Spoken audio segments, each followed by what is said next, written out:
मेरे प्यारे बच्चों, सर्किल पॉइंट चैनल पर आप सबों का स्वागत है। प्रत्येक शनिवार हम लोग मिलेंगे रीजनिंग के पंचनामा के साथ।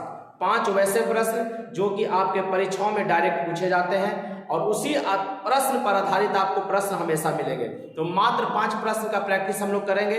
अगर आपको वीडियो पसंद आ रहा हो तो कमेंट सेक्शन में इस बात को आप लिख देंगे, ताकि हम आपके लिए प्रत्येक शनिवार इस तरीके से पंचनामा का क्वेश्चन प्रत्येक सैटरडे को देते रहें। ठीक, और वीडियो को लाइक करें, शेयर करें और अपने दोस्तों के बीच से भेजें, क्योंकि ज़्यादा से ज़्यादा लोग इससे लाभ ले सकें। तो चलिए बढ़ते हैं हम लोग पंचनामा के साथ। पंचनामा का मतलब रीजनिंग के कितने 5 बेहतरीन प्रश्न जो आप लोग के लिए है। चलिए ध्यान दीजिएगा। पावर बराबर हम लोग को दिया, पावर्स बराबर 18 दिया है और ब्रिक्स बराबर भी 18 और कलर बराबर आपसे पूछ रहा है कि क्या होगा। तो ध्यान दीजिएगा, इसमें क्या क्या होगा कि सभी अल्फाबेट को जोड़ा होगा, गुना क्या होगा, भाग, किसी आधार पर वो 18 लाया होगा। तो हम लोगों को देखना है, ध्यान दीजिएगा इसमें क्या क्या है। एक घर छोड़ दीजिए, तब P W R, तब P का पोजीशन 16, W का 23 और R का 18 होता है। ध्यान दीजिएगा। और एक घर इधर छोड़ेंगे तो O हो जाएगा, O का 15 हो जाएगा, E का 5 हो जाएगा और S का 19 हो जाएगा। ध्यान दीजिएगा, ध्यान दीजिएगा। एक घर छोड़कर किया, एक घर छोड़कर किया है तो 16, 23 और 18 जोड़ेंगे तो ध्यान दीजिएगा 6 3 9, इधर 8 17 हो जाएगा, 3 4 1 5 57 हो जाएगा। ध्यान दीजिएगा। और इधर जोड़ेंगे 20 और 19 हो जाएगा 39। अभी 57 और 39 घटाइएगा तो कितना मिलेगा, 18 मिलेगा। मतलब क्या कर रहा है, अल्टरनेट घर को जोड़ा है और दोनों को घटा दिया है। अल्टरनेट घर को जोड़ा और दोनों को घटा दिया। ब्रिक्स में भी वही काम करेंगे आप लोग। अल्टरनेट घर को जोड़कर घटा दीजिएगा, कितना आ जाएगा, 18। चलिए मुद्दा पर आते हैं कि कलर बराबर क्या होगा। कलर बराबर क्या होगा तो ध्यान दीजिएगा, ध्यान दीजिएगा। C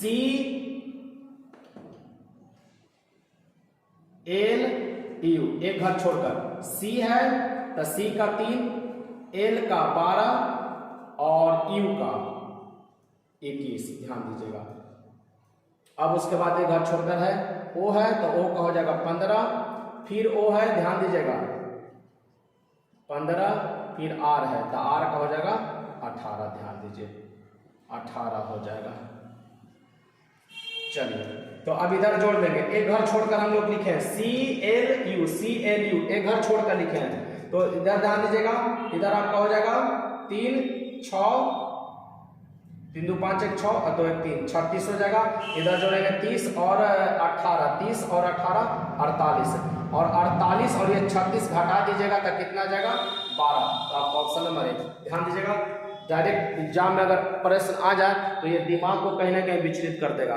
तो ऐसे सवाल को आपको प्रैक्टिस करना पड़ेगा प्रत्येक सब एग्जाम में। ध्यान दीजिएगा, एक वो फंसाने वाला एग्जाम इस तरीके का दे ही रहा प्रश्न।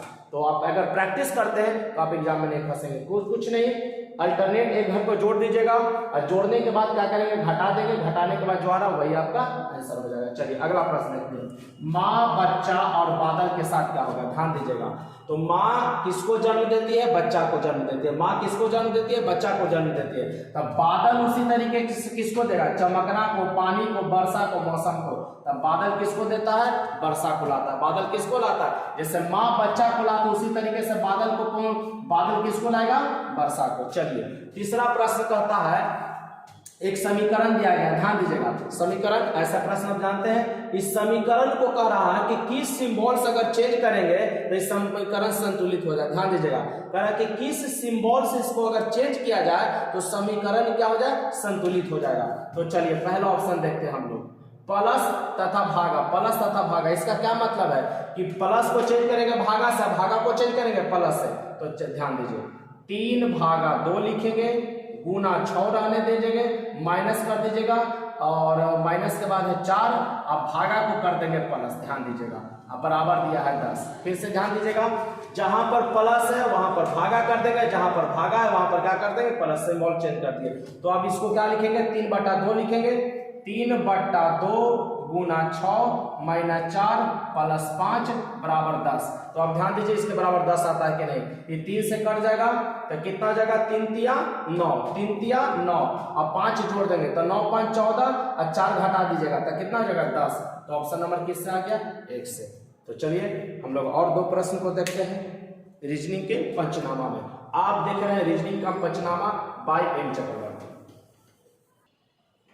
चलिए तो देखिए पंचनामा में चौथा क्वेश्चन, 5:30 पर घंटा और मिनट के सुई के बीच कितने डिग्री का कोण बनेगा।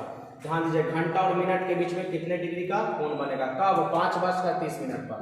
तो आपको फार्मूला जानते हैं, थीटा बराबर 30h माइनस 11/2 मिनट।